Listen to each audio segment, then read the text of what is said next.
সুপ্রিয় দর্শক, আমি আলপনা আপনাদের সবাইকে শুভেচ্ছা জানাচ্ছি ট্রিক্স রান্নাঘর অতিথির সাথে। আশা করি সবাই ভালো আছেন। প্রিয় দর্শক, রমজানুল মুবারক। আশা করি আপনারা আপনাদের ধৈর্য ত্যাগ তিতিক্ষার মাধ্যমে আপনাদের এই সিয়ামের মাসটি উদযাপন করছেন। সেই সাথে সারাদিন ফাস্টিংয়ের পরে রয়েছে মজার মজার ইফতার। সেই ইফতারেরই কিছু সংযোজন নিয়ে আমি এসেছি আপনাদের জন্য। এখন আমি আপনাদেরকে যে রান্নাটা শেখাব সেটি একটি জাপানি স্ন্যাক্স। তার নাম হচ্ছে গোয়েজা।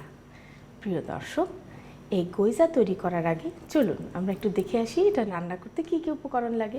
গোয়েজা তৈরি করতে আমাদের লাগবে পাতলা রুটি ৮-১০টি, গরুর কিমা আধা কাপ, রসুন বাটা আধা চা চামচ, আদা বাটা আধা চা চামচ, ম্যাগি সিজলিং ১ চা চামচ, ওয়েস্টার সস ১ চা চামচ, চিনি ১ চা চামচ, গোলমরিচ গুঁড়ো সামান্য পরিমাণ, সেসেমি অয়েল ৪ টেবিল চামচ, অ্যারারুট ১ চা চামচ, পেঁয়াজ কুচি ১ টেবিল চামচ, পেঁয়াজের পাতা কুচি ১ মুঠো, বাঁধাকপি কুচি ১ মুঠো এবং লবণ স্বাদ মতো। মূলত ইফতারের টেবিলে আমরা ভাজা পোড়া নানা রকমের গুরুপাক ইফতার খেয়ে থাকি, কিন্তু এই গোয়েজাটা একটা রিফ্রেশিং মাইল্ড স্ন্যাক।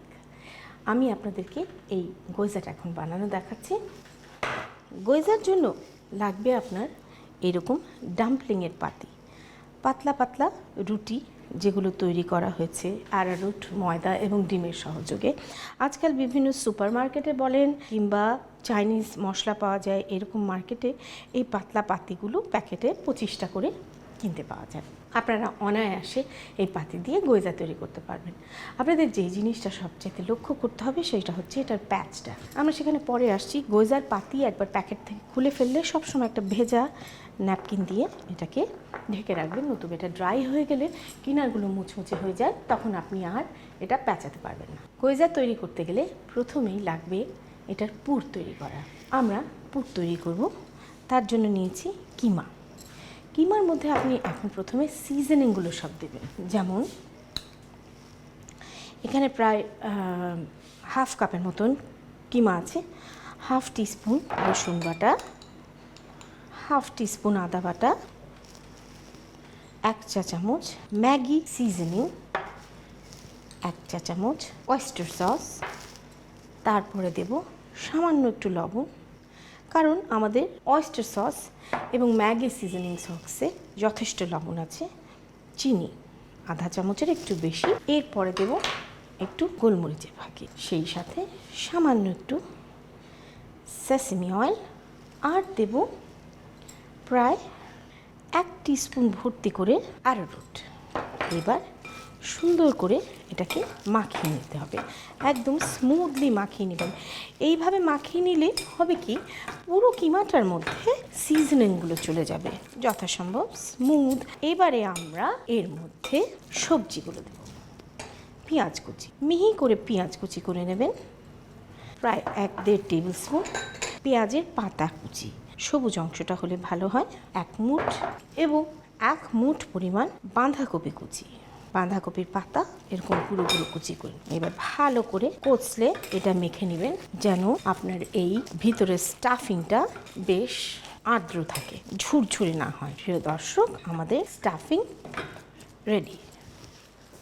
ডাম্পলিং তৈরি করার সময় আপনি যেখানে ডাম্পলিংগুলো রাখবেন সেটার সাথে একটা ভিজা ন্যাপকিন রাখবেন। প্রিয় দর্শক, আপনারা ভালো করে এই প্যাচটা লক্ষ্য করবেন এবং এই ডাম্পলিং তৈরি করার সময় একটা পাত্রে পানি রাখতে হবে। প্রিয় দর্শক, দেখুন, এক গাদা ঠেসে পুর দিতে যাবেন না, বেশি বেশি পুর থাকবে ভেবে। বেশি পুর দিতে গেলে আপনার ডাম্পলিং ফাঁক হয়ে যাবে। এইটুকু। এইবারে পুরোটা চারপাশ দিয়ে পানি মাখিয়ে নিতে হবে। এখন যে বিশেষ দৃশ্যটা দেখবেন আপনারা, এই দেখুন, জাস্ট ভালো করে খেয়াল করুন।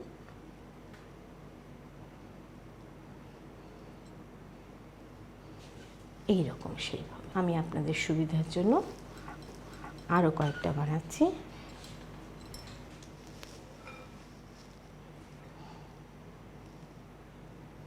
অল্প করে দিয়ে চারপাশ দিয়ে পানি লাগিয়ে মাঝখানে এই তর্জনীটাকে দিয়ে জিনিসটা ভাগ করে একদিকের সমান থাকবে আর একদিকে শাড়ির কুচির মতন করে এইভাবে তৈরি হয়ে যাবে ডাম্পলিং।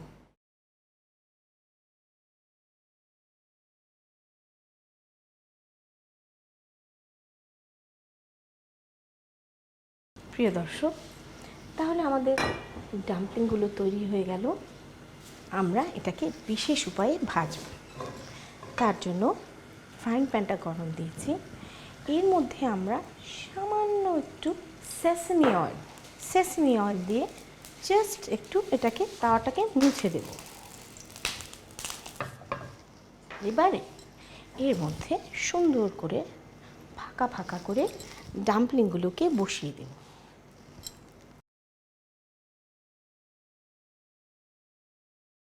এইবার আমি এতে ঢেলে দেব গরম পানি। জাস্ট আধা আধি কাভার হয় এই পরিমাণে দিয়ে, প্রিয় দর্শক, আমরা এটাকে ঢেকে দিয়ে 4 মিনিট অপেক্ষা করব। তাহলে আমরা ফিরে আসছি 4 মিনিট পর। প্রিয় দর্শক, হয়ে গেল 4 মিনিট।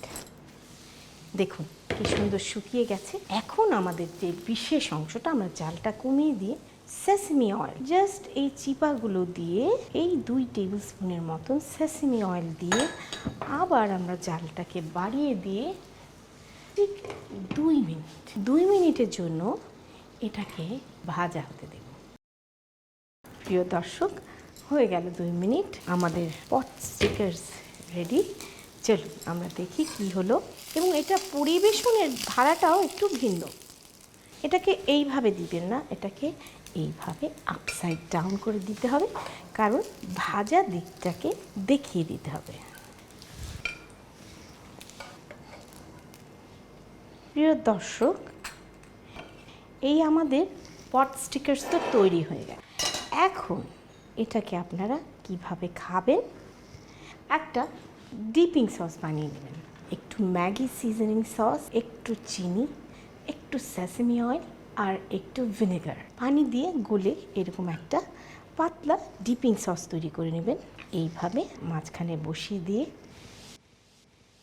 প্রিয় দর্শক, আপনাদের জন্য তৈরি হয়ে গেল রিফ্রেশিং মজাদার ইফতার গোয়েজা।